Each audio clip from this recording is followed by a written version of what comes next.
Oremos. Te damos gracias, nuestro Dios, por este día que nos concedes y la posibilidad de reunirnos en torno a tu palabra. Y ahora, Señor, que abrimos la Biblia, yo te pido que tu Espíritu Santo nos guíe, porque necesitamos de tu Espíritu para vivir, para comprender, para amarte incluso y, por supuesto, para hacer las obras que son dignas de ti. Gracias, Señor, y encomiendo todo esto en tus manos, en el nombre de Jesús. Amén. Bien, clase número 5. Y comenzamos de inmediato con la lectura de la palabra. Estamos en el capítulo 4 de Gálatas, comenzando la sección número 4, que es el segundo argumento de la Escritura, que va del 4:21, capítulo 4, versículo 21, hasta el capítulo 5, versículo 12. Y vamos a ver estos antecedentes que nos trae el apóstol Pablo y la interpretación que él da de esos antecedentes escriturales. Así es que leamos capítulo 4, versículos 21 al 23.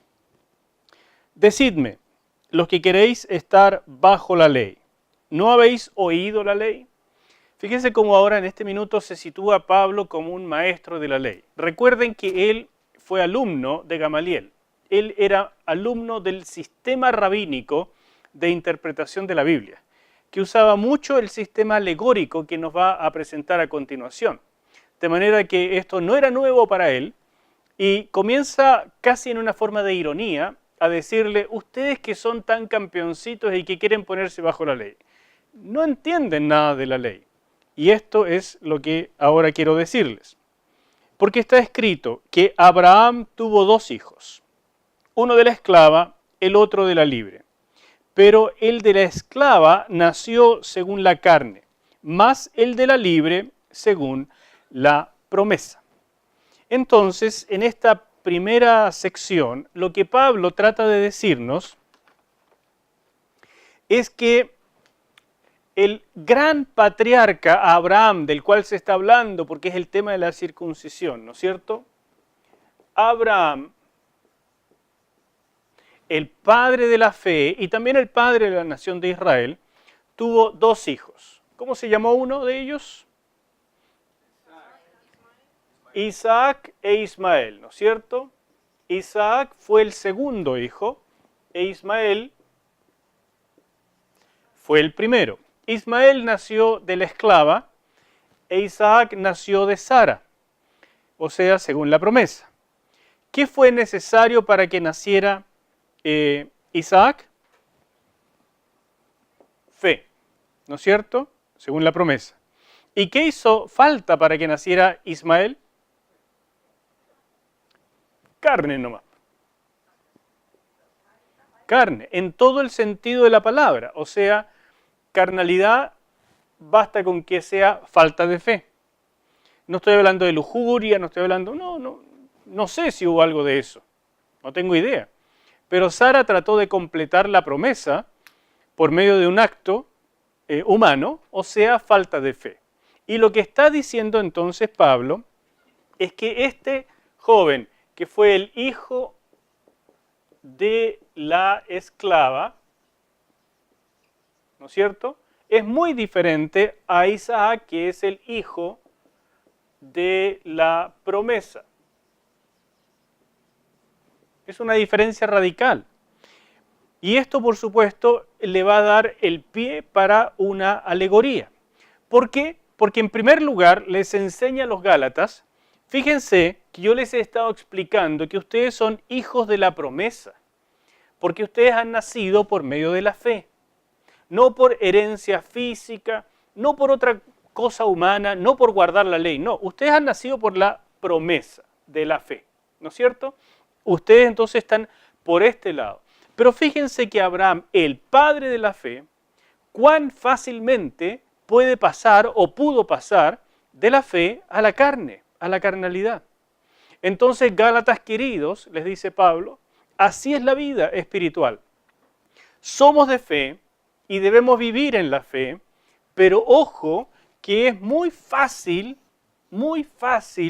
resbalar y pasar a vivir por medio de la carne. No se engañen. Entonces comienza a usar la alegoría completa y dice, Ismael representa, ¿no es cierto?, porque esto es una alegoría, representa, equivale a estar bajo esclavitud, y eso es colocarse bajo el pacto o la ley mosaica. ¿No es cierto? Es lo que surge del monte Sinaí.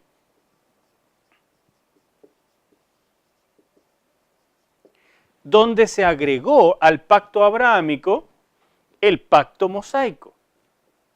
Entonces está usando todos estos asuntos y da este dato, el monte Sinaí de Arabia, porque de Ismael surgen, ¿verdad?, todos los descendientes de los árabes. Entonces hace esta relación. Todos los que viven según ese sistema viven en la misma condición en que nació Ismael, o sea, como esclavo. En cambio, Isaac equivale, porque es una alegoría, equivale a la promesa, a la libertad, ¿no es cierto? Promesa a la nación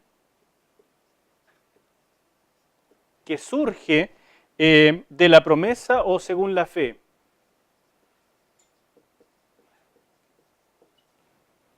Entonces, esto para Pablo es extremadamente importante. Es más, lo llama a Ismael Jerusalén actual, y a la nación según la fe o según la promesa la llama Jerusalén, ¿cómo la llama? De arriba, ¿no es cierto? O Jerusalén de Dios. Claro.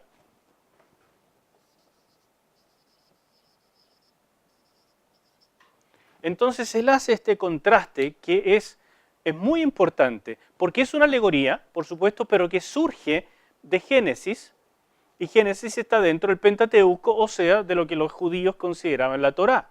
Por lo tanto, les dice, ustedes que quieren ponerse bajo la ley, ¿no entienden lo que realmente significa la ley? La ley significa que es algo transitorio y nos coloca bajo un yugo. Un yugo que nos conduce hacia la verdadera fe que se iba a revelar cuando viniera aquel anunciado. Eso ya lo había explicado antes. Pero ellos no lo estaban entendiendo con las palabras de antes, por lo tanto, como maestro, él quiere abundar y ahondar, y entonces ahora usa un símil, una alegoría. Y esta alegoría, siendo tan simple, es extremadamente potente. ¿Se ve? Entonces, él ahora va a continuar aplicando esta interpretación de la Escritura, ¿verdad?, en el capítulo 4, en los versículos que continúan. Versículo 24 hasta el 27. Lo cual es una alegoría, pues estas mujeres son los dos pactos. El uno proviene del monte Sinaí, el cual da hijos para esclavitud. Este es Agar, ¿no es cierto? Lo que acabo de colocar acá. ¿Cuál será el otro pacto en la mente de Pablo? Estas mujeres son dos pactos. Ya dijo, Agar es el pacto que surge del monte Sinaí, o sea, el pacto mosaico. ¿Cuál es el otro pacto que surge de la otra mujer, Sara? No puede ser el pacto nuevo porque está hablando de esto de acá. Es el pacto abrahámico. Abrahámico, ¿ya? Ya tienen que manejarse en este esquema de los pactos. El pacto abrahámico se completa, se cumple en el pacto nuevo. ¿Bien? Pasa de largo del pacto mosaico y se completa en el pacto nuevo. Por tanto, nosotros vivimos en el pacto nuevo también como herederos del pacto abrahámico, como hijos de Abraham. Eso es lo que nos ha explicado Pablo en lo anterior. ¿Bien? Continúo. Versículo 25. Porque Agar es el monte Sinaí en Arabia y corresponde a la Jerusalén actual, pues ésta junto a sus hijos está en esclavitud. Mas la Jerusalén de arriba, y ahí es donde hace este paralelo, la cual es madre de todos nosotros, es libre. Esta Jerusalén de arriba, que habla de libertad y que está ejemplificada en este símil por medio de Isaac, ¿no es cierto? Esta Jerusalén, Pablo no tiene miedo en hablar de Jerusalén y de Israel, pero dice, hay algo nuevo, hay algo fresco, renovado, que no es la manera antigua de ver, no es la Jerusalén actual, y no se está refiriendo tampoco al tema de dónde están los apóstoles, no está tratando de denigrar la iglesia cristiana de Jerusalén, está tratando de denigrar a los opositores que vienen de Jerusalén y que dicen venir de, digamos, de la iglesia de Jerusalén bajo el mando principalmente de Jacobo. Pero Pablo dice, no es así. Ellos vienen de una Jerusalén actual que es hija de esclavitud, mientras nosotros provenimos de la libre, porque hemos nacido por medio de la fe, sin ninguna otra relación. Versículo 27 es una cita de Isaías 54:1 para hablar de lo que tuvo que vivir Sara y que permitió entonces nacer a Isaac por la fe, lo que le requirió esperar y todo lo que ustedes conocen. Y continúa en el versículo 28 con la aplicación de esta información, que fíjese que por lo demás es un método muy homilético. Comienza con un ejemplo, explica esto o lo interpreta y posteriormente lo aplica. Y eso es lo que viene ahora. Así que, hermanos, nosotros, como Isaac, somos hijos de la promesa. Primera declaración. Pero como entonces el que había nacido según la carne, Ismael, perseguía al que había nacido según el Espíritu, así también ahora. Mas, ¿qué dice la Escritura? ¿Qué fue lo que Sara le pidió a Abraham? Le dijo, echa a la mujer y al niño, porque se burla, una expresión muy curiosa, muy rara también en hebreo, que es por demás bastante difícil de interpretar. ¿Qué significaba eso de que Ismael se burlaba de Isaac?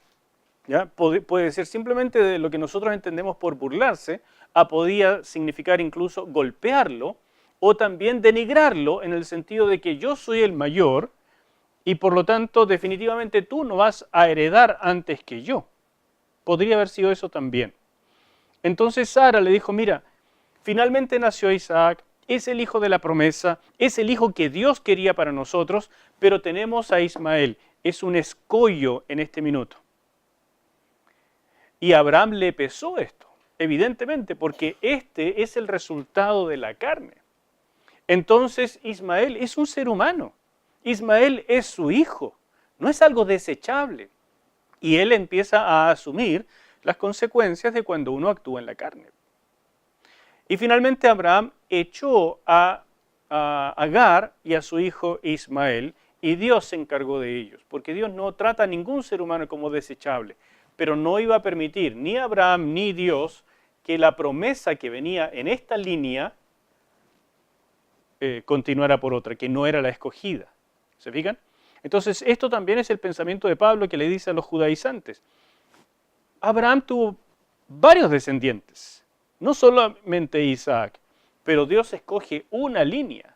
No basta con ser descendiente físico, eso no es lo que estamos hablando. Bien, ¿qué dice la Escritura?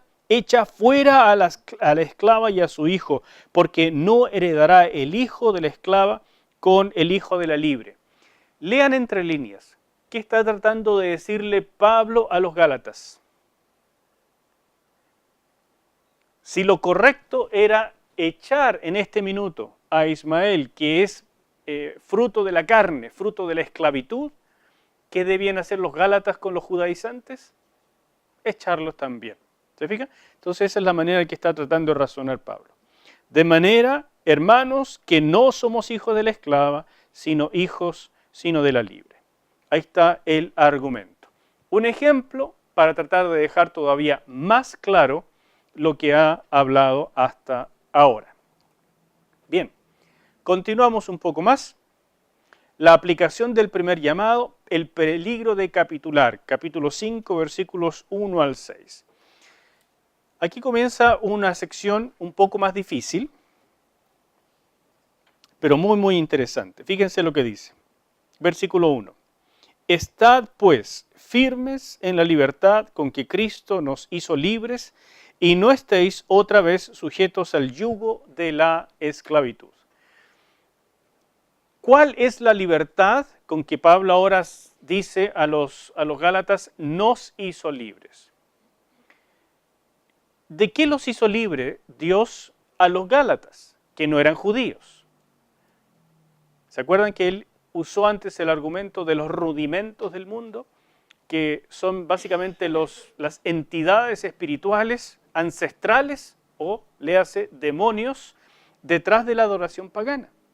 Entonces Dios les liberó de todo aquello que les tenía esclavizados en una mente reprobada, en una forma de vivir, en un paganismo, en ideas erróneas, en una ética extremadamente libertina y sensual que se vivía en aquel tiempo. Entonces, bueno, en realidad hoy podríamos decir lo mismo, pero Pablo está pensando en eso. Dios les liberó de eso. ¿Cómo entonces ustedes, siendo libres, quieren volver a esclavizarse? Pero no, Pablo, nosotros no queremos volver al paganismo, pero quieren esclavizarse bajo la ley. Y por eso Pablo usó el nosotros, porque Pablo no estaba en el paganismo, pero él también fue liberado de algo, de la ley. Entonces, hay que tener claro, mantener el argumento para ir captando estas pequeñas variaciones de nosotros, ustedes, qué sé yo. Versículo 2. He aquí, yo Pablo os digo, que si os circuncidáis, de nada os aprovechará Cristo. Esta es una expresión muy poderosa que continúa acá. Fíjense en el versículo 3. Otra vez testifico a todo hombre que se circuncida que está obligado a guardar toda la ley. De Cristo os desligasteis los que por la ley os justificáis. De la gracia habéis caído. Son tres expresiones tremendas. Permítanme borrar, porque quiero usar un poco la pizarra para explicarles. Ayúdenme con las expresiones estas. La primera está en el versículo 2, que dice, de nada os aprovechará, digámoslo en presente, os aprovecha Cristo. Ese está en el versículo 2, ¿no es cierto? Después hace un paréntesis y dice, testifico a todo hombre que el que quiere circuncidarse está obligado a guardar toda la ley, porque la ley no se puede obedecer por pedacitos.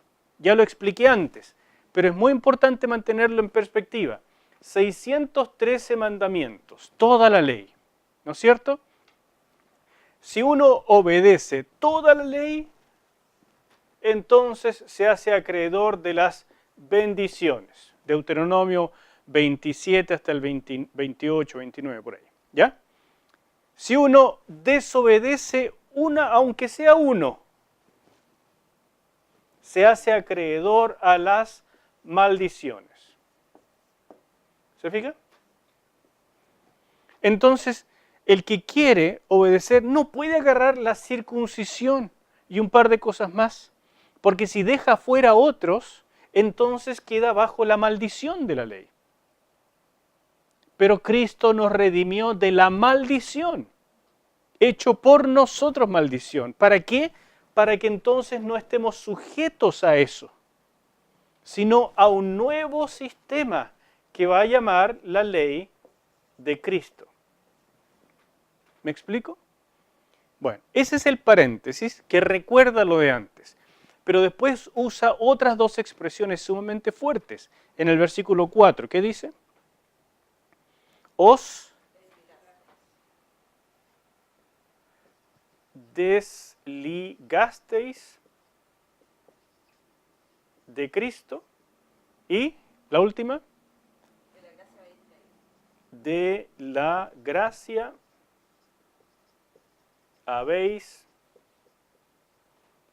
caído.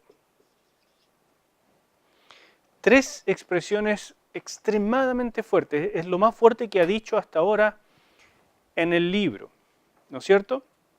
Donde él trata de decirnos que si alguien trata de agregarle algo a la obra que hizo Jesús en la cruz y la resurrección, equivale a negarla. Si alguien le trata de agregar algo a la gracia, equivale a negarla. Así de fuerte es lo que está diciendo el apóstol acá. Si alguien dice lo siguiente, razona de la siguiente manera, hermanos míos. Yo creo en el Señor. Creo que por medio de la cruz Él limpió mis pecados. Creo que Jesús resucitó y de esa manera me justificó delante del Padre. Ahora soy justo delante del Padre. ¿Qué diríamos con esa declaración? Hasta las palabras suenan bien, ¿o no? ¿Es salvo o no es salvo? Ya. Pero si esa persona al mismo tiempo dice, pero por si acaso, ¿ya? Por si acaso, yo le voy a rezar a tal santo. Por si acaso, yo también voy a pedirle a María para que ella sea mi intercesora. Yo, por si acaso no es suficiente, me voy a circuncidar para estar bien con los judíos también, porque al fin de cuentas eran el pueblo elegido, ¿no?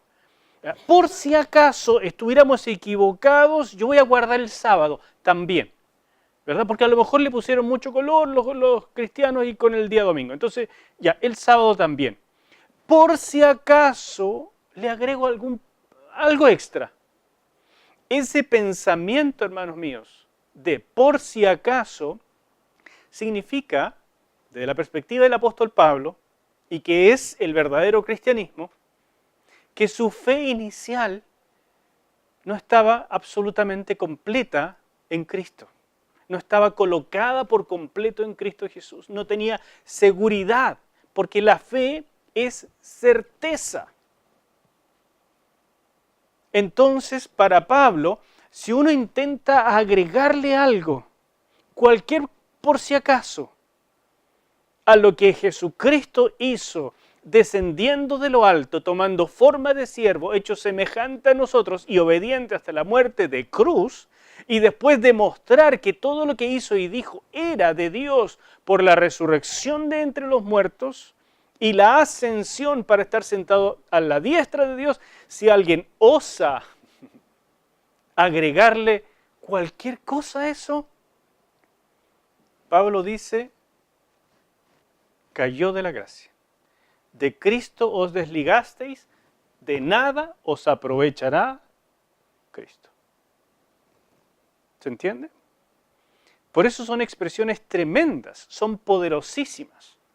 Por supuesto, en la mirada nuestra, siglo XXI, herederos de la Reforma, constantemente surge la pregunta acá, pastor, ¿está hablando de la pérdida de la salvación? Mire, yo creo que esa conversación a Pablo no le haría ni siquiera sentido. Pablo dice, se nace por el Espíritu, por medio de la fe, recibiendo la gracia de Dios. Y se vive de esa misma manera. Cualquiera que viva de otra manera significa que nunca comenzó. Pablo nunca está pensando en términos de el que empezó y lo pierde. Él está empezando, parecía que comenzó, pero no comenzó. Parece que es, pero no es. ¿Me explico? Entonces no me confunda las cosas. Y entonces surge de pronto algo muy interesante. Después de decir con tanta fuerza en el versículo 4, de la gracia habéis caído, dice el versículo 5, pues nosotros por el Espíritu aguardamos por fe la esperanza de la justicia. Porque en Cristo Jesús ni la circuncisión vale algo, ni la incircuncisión, sino la fe que obra por el amor. Y esto es por demás interesante, porque fíjese que, primero que nada, después de explicar todo esto, en el versículo 6, le baja los humos a los Gálatas diciendo, ustedes que entraron a todo esto por medio de la fe, no vayan a creer que tienen la más mínima ventaja sobre los judíos. Porque así como la circuncisión de nada vale delante de Dios en esta etapa del reino, así tampoco la incircuncisión. O sea, ustedes no son para nada mejores que los judíos. Ambos estamos en las mismas condiciones delante de Dios. Pecadores, según la carne, que necesitamos redención por su sangre. Iguales. ¿Ya? Pero en segundo lugar, y aquí viene lo sorpresivo, aparece una obra que sí vale. Porque Pablo ha estado discutiendo, no me metan las obras de la ley, no, es la pura fe que recibe la gracia de Dios y vivimos por el Espíritu. No me meta obras, no me meta obras. Y aquí dice, lo único que vale delante de Dios es la fe que obra por el amor. Y entonces de cuchufleta, como si fuese una ironía casi, Pablo dice, sí hay una obra que le interesa a Dios.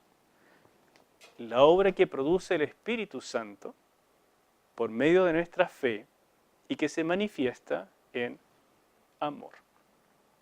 Cuando esa obra surge, entonces puedes estar seguro que estás bien con Dios, en la gracia, y que has cumplido toda la ley. Y por tanto, no estás bajo maldición, sino bajo la bendición de Dios, completamente. Porque cuando se vive en amor por el poder del Espíritu Santo, ¿qué más ley hace falta? ¿Me explico? Pero dice Pablo, la fe obra. Y qué interesante que eso lo puede uno conectar fácilmente con la carta de Santiago, que a propósito, Lutero en la Reforma dijo, yo creo que Santiago es una carta espuria, no debería estar en el canon. Dijo, Santiago es una carta demasiado judía y demasiado orientada a obras. Pero perciban realmente el pensamiento de Pablo. Pablo es el apóstol de la gracia, es por fe sola. Y sin embargo, la fe obra. Como diría Santiago, porque la fe sin obras es muerta. No dice, hubo fe, pero se nos murió. No, la fe sin obras nunca fue fe. Sigo un poco más antes de detenernos para un cafecito. Segundo llamado, la condenación para los agitadores, versículos 7 al 12. Vosotros corríais bien. ¿Quién os estorbó para no obedecer a la verdad? Esta persuasión no procede de aquel que os llama. Un poco de levadura leuda toda la masa. O sea, habla de la circuncisión, obviamente. Un poquitito significa que tienen que al final meterse en todo. Yo confío respecto de vosotros en el Señor, que no pensaréis de otro modo. O sea, él está pensando, todavía no se ha producido este caer de los Gálatas en toda esta situación. El que os perturba llevará la sentencia, quien quiera que sea. Y yo, hermanos, si aún predico la circuncisión, ¿por qué padezco persecución todavía?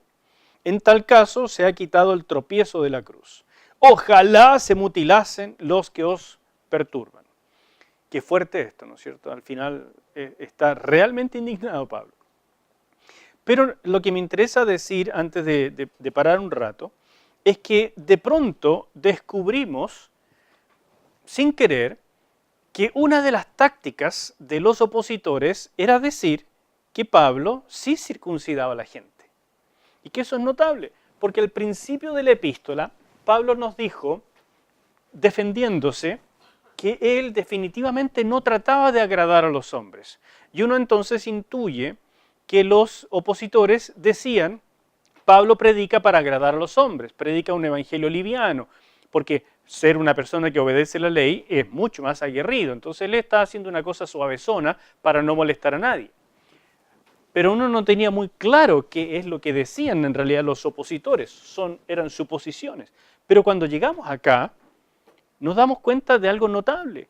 Los opositores decían que Pablo circuncidaba a la gente, pero que seguramente en Galacia no quiso hacerlo para lograr que ellos se convirtieran más fácilmente, para no molestarlos. O sea, lo acusaban de ser ambivalente. ¿Quién sabe? A lo mejor usaban el caso genuino, real, de Pablo con Timoteo, que siendo él hijo de mujer judía, entonces antes de llevarlo al viaje misionero, lo circuncidó. Y eso está en Hechos capítulo 16, versículos 1 al 3. Entonces, ¿por qué hizo eso con Timoteo? Pero no lo hizo con Tito, y no lo hacía siempre. Eso refleja entonces lo que ocurrió con Timoteo en Hechos capítulo 16, versículos 1 al 3, refleja el método paulino, misionero, que aparece en Primera de Corintios, capítulo 9, versículos 19 al 23. Que en resumen es esto de que yo me hago judío al judío y gentil al gentil. Entonces, este método misionero, surgido de la libertad que sentía Pablo en relación con la carne y con la ley, los opositores les hervía la sangre y lo usaron para tratar de desprestigiar a Pablo, diciendo, ve, es un hombre ambivalente, es un tipo sin convicciones y usa las situaciones para engañar, porque en realidad él sí cree en la circuncisión, porque eso es lo que dice en Jerusalén, pero con ustedes no la practica para agradarlos a ustedes y así convencerlos. Pero nosotros, que venimos de Jerusalén, les venimos diciendo la verdad. Sí hay que guardar todo. ¿Se ve?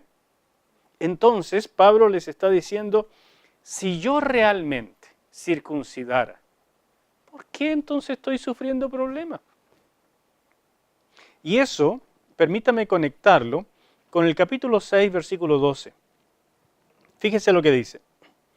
Todos los que quieren agradar en la carne, estos os obligan a que os circuncidéis solamente para no padecer persecución a causa de la cruz de Cristo. Conectando eso uno entiende el cuadro mucho más claro. Los opositores le decían a la gente, Pablo es ambivalente, nosotros le decimos la verdad. Además, si ustedes se circuncidan, caen bajo el paraguas del judaísmo. El judaísmo es una religión lícita en el Imperio Romano. Y entonces nosotros internamente, sí decimos, por supuesto, Cristo murió en la cruz y es el Señor de todo. Claro, pero externamente, hacia afuera, ¿para qué vamos a estar hablando de la cruz en esos términos? Porque decir que Jesucristo es el Mesías, el Curios, el Señor, va contra César, pues chiquillos. Y más encima, la cruz significa que fue condenado por el Imperio Romano por sedicioso. Si nosotros nos decimos públicamente seguidores de un sedicioso, ¿qué somos nosotros? Sediciosos. ¿Y qué nos va a esperar delante del Imperio Romano? Lo mismo. Y en efecto el cristianismo padeció por eso, un poco después de esto. Entonces estos judaizantes les decían, circuncídense chiquillos. No solamente es la verdad, sino que les va a proteger, porque les pone dentro del judaísmo, religión lícita, y el Imperio Romano nos va a dejar tranquilos. Así que, hermanos queridos, yo les animo a meditar en estas estrategias de adaptación, estrategias de camaleón, que suenan muy bien. ¿A alguien le gusta por deporte sufrir? ¿Alguien quiere ser menospreciado por la sociedad, por los gobiernos de turno, por las autoridades? ¿Alguien de verdad quiere lanzarse de piquero en una persecución?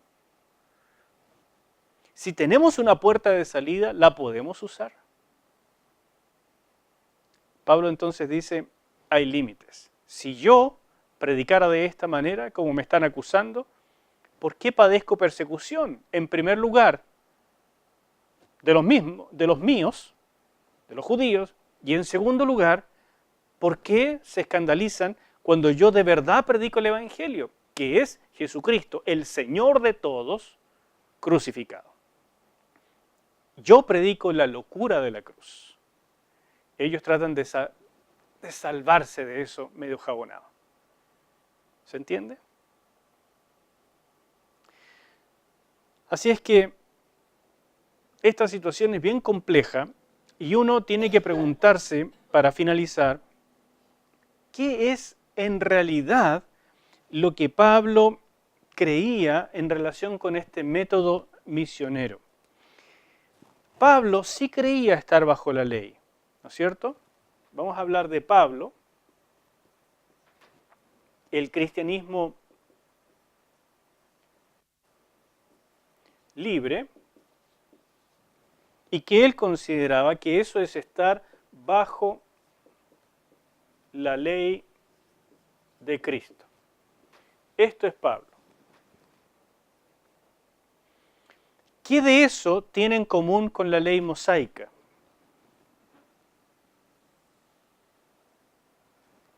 De los judaizantes.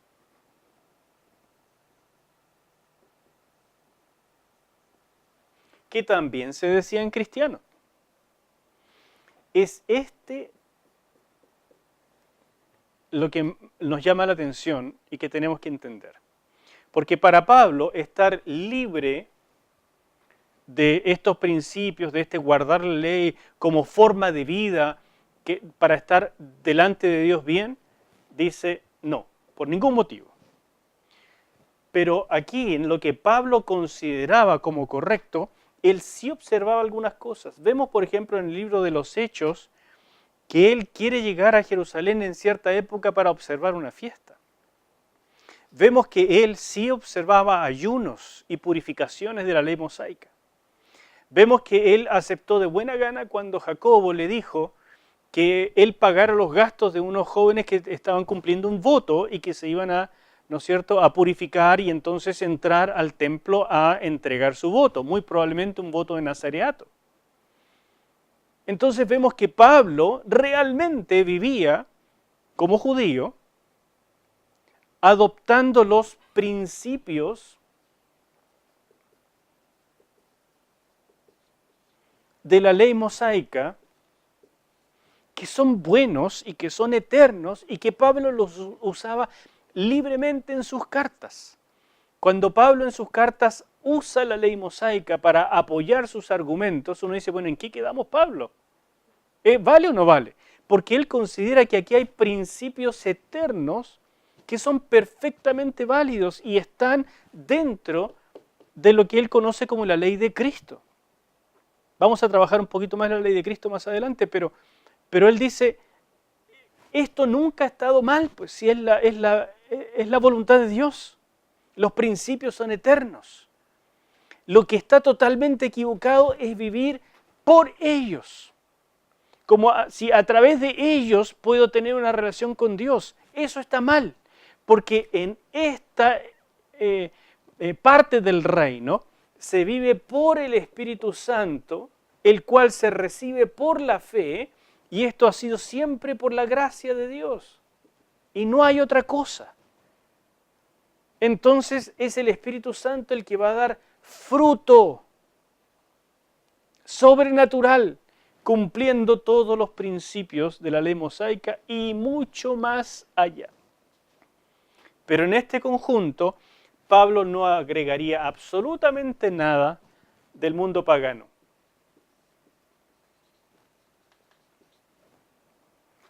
¿Me entiende? No hay ninguna intersección con el mundo pagano. De eso han sido totalmente liberados. Pero aquí él ve una transición de una época a otra, de un pacto a otro. ¿Soy claro? Quedemos aquí y vamos a tomar un cafecito.